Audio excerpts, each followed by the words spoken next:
जय जगन्नाथ। जदि आपणकर जीवन में सत्य धर्म न्याय आउ पवित्रता अच्छी तेबे आपण पाखरे स्वयं भगवान बा देवता माने जन्म लाभ करेंगे। आपणकर कल ही ठाकुर माने जन्म लाभ करेंगे।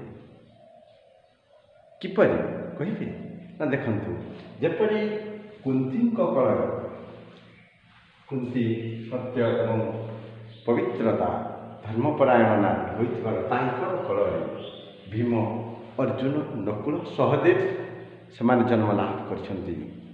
कुंती कलरे जदि आपण जशोदानक परि धर्मपरायण व्यक्ति सत्यव्रती होइथिबे तेबे आपण श्रीकृष्ण तांको कलरे जन्म लाभ करछन्ति।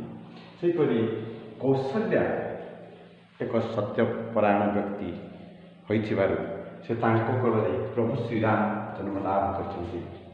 ठीक सेहिपरि सती अनुसया एक सत्यवान बा धर्मपरायण पवित्रता नारी होइथिबारु तांको कलरे ब्रह्मा विष्णु एवं महेश्वर भगवान विष्णु महेश्वर तीन थर जन्म लाभ करछन्ति।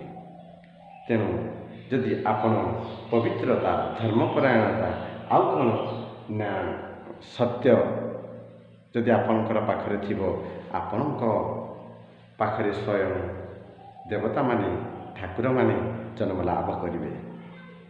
जदि आपण असत्यवादी होइथिबे अधर्मी होइथिबे और अपवित्रता थिबो आपणक पाखरे तेबे कौन हबो ना आपणक पाखरे जेपरि धृतराष्ट्रंकर कलरे दुर्योधन आउ दुशासन जेपरि जन्म लाभ करथिले सेहिपरि आपणकर कलरे भी मध्य सेहि दुर्योधन दुशासन जन्म लाभ करिवे। जय जगन्नाथ।